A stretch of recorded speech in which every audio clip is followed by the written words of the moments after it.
Assalamualaikum warahmatullahi wabarakatuh. Alhamdulillahirabbil alamin. Puji syukur kehadirat Allah Subhanahu wa taala, di mana pada kesempatan kali ini kita semua bisa melaksanakan kegiatan Matsama di Mandua Malang meskipun dilakukan dengan online atau daring. Kita semua masih diberikan keadaan sehat walafiat. Dan tentunya semoga kita semua selalu dalam lindungan Allah Subhanahu wa taala. Amin ya robbal alamin. Sholawat serta salam tetap tercurahkan kepada junjungan Nabi besar kita, Nabi besar Muhammad sallallahu alaihi wasallam. Semoga kelak kita akan mendapatkan syafaatnya.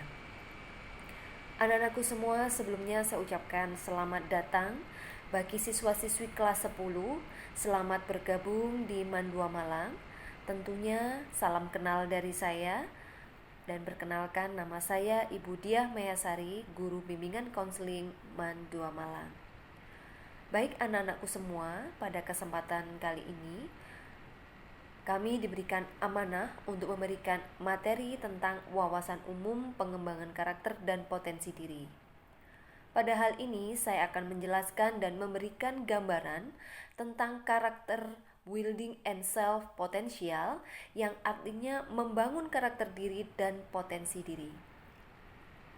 Perlu kita ketahui bersama bahwasanya hakikat setiap manusia pastinya menginginkan untuk menjadi pribadi yang lebih baik. Meskipun seperti contoh seseorang yang telah mendapatkan penghargaan atau prestasi yang lebih tinggi, pastinya seseorang itu akan berusaha untuk menggali dirinya menjadi lebih baik lagi dan mengukur dirinya untuk menjadi sosok seseorang yang berguna bagi dirinya dan bagi orang lain. Nah, tentunya sebelum berbicara karakter, mari kita lihat bersama gambar di bawah ini. Coba perhatikan gambar di bawah ini. Bisa kita lihat bersama, terlihat pada zaman modernisasi dengan era globalisasi, anak zaman sekarang tentunya sudah terkontaminasi dengan cara atau gaya hidup yang mempengaruhi pada diri pribadi masing-masing. Coba kita lihat, anak zaman ini sering disebut dengan anak zaman Z yang dipengaruhi penggunaan teknologi informasi. Mereka sukanya meniru dengan gaya hidup orang lain, atau mereka meniru yang mereka lihat di televisi ataupun media sosial ataupun media-media yang lain. Sebagai anak remaja, mereka memang lebih setia pada kelompok daripada keluarga atau yang lainnya. Itu bisa kita lihat dan kita bisa melihat di sekeliling kita. Bahkan juga terjadi adanya pergaulan bebas.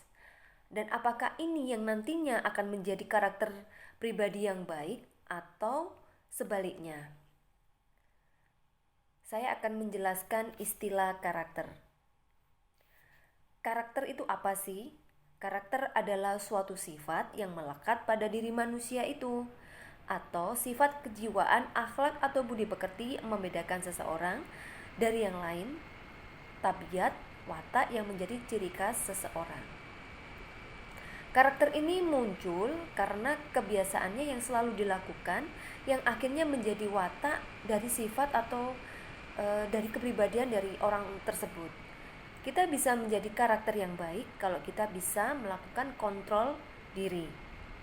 Nah, faktor yang mempengaruhi dalam karakter diri apa saja? Faktor pembentuk karakter diri bisa, yang pertama faktor keturunan atau warisan biologis, yang kedua faktor psikologi, dan ketiga adalah faktor lingkungan. Faktor keturunan atau faktor warisan biologis ini karena role model karakter dimulai kita masih bayi, masih anak-anak adalah dari keluarga kita. Dan sedangkan dari faktor psikologi, kemampuannya yaitu dari mereka mau membangun apakah dirinya menjadi lebih baik atau menjadi buruk.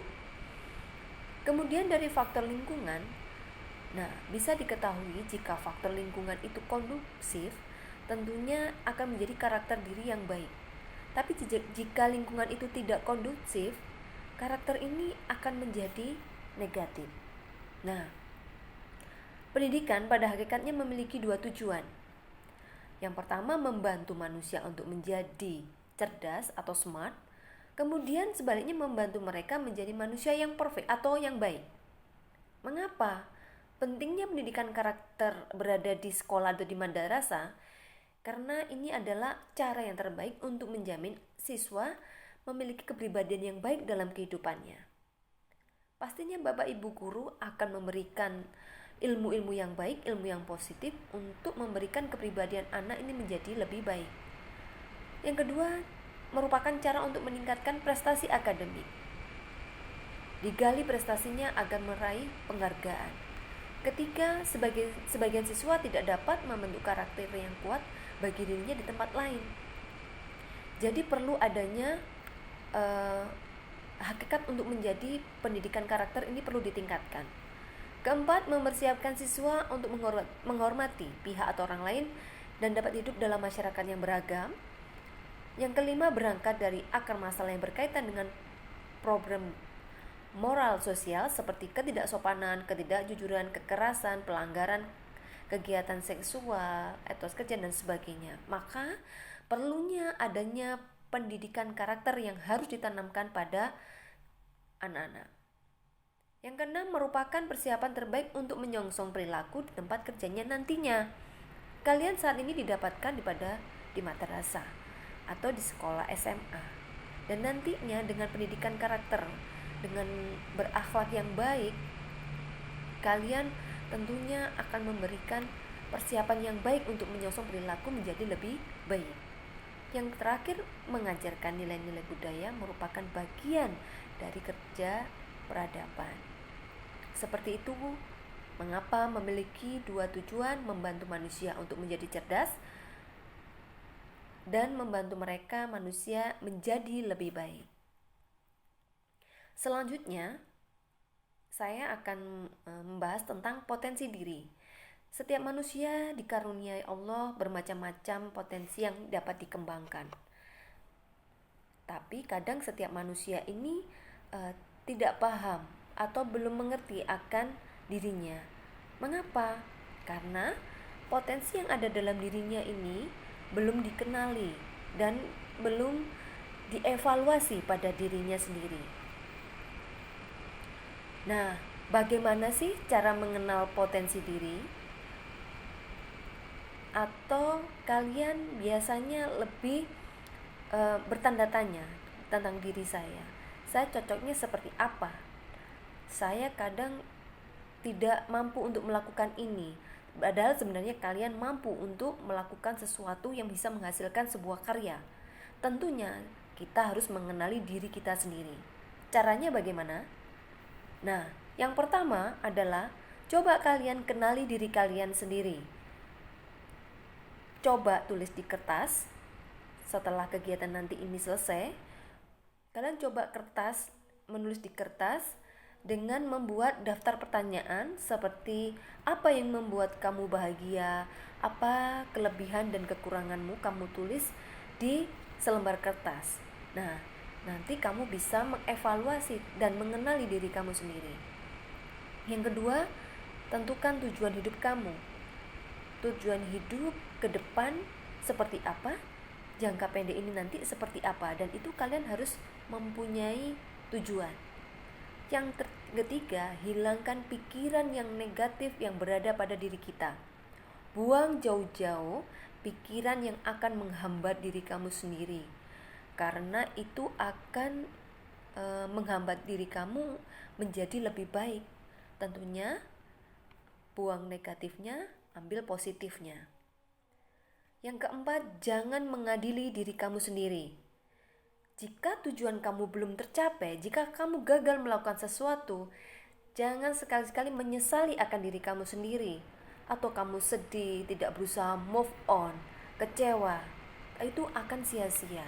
Tetapi bangkit dan tataplah masa depan kamu untuk kedepannya menjadi seseorang yang sukses. Nah, jenis potensi diri apa saja? Ada 4 jenis potensi diri. Yang pertama, bersifat fisiologis.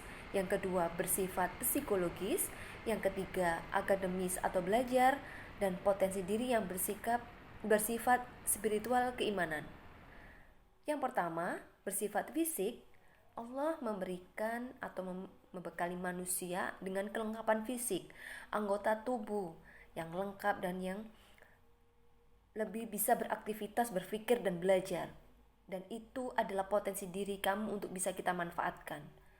Potensi diri secara psikologis bahwa kamu memiliki kemampuan dan tekad yang bulat untuk mengembangkan sesuatu.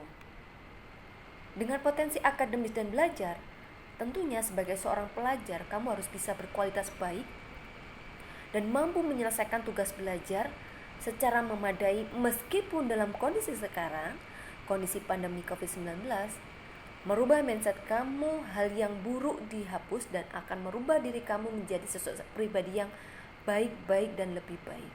Jadi timbulkan aura positif dalam diri kamu, buang rasa malasmu, kamu harus menggali potensi kamu menjadi lebih baik untuk sebagai seorang pelajar, bertanggung jawab menyelesaikan tugas dalam belajarnya.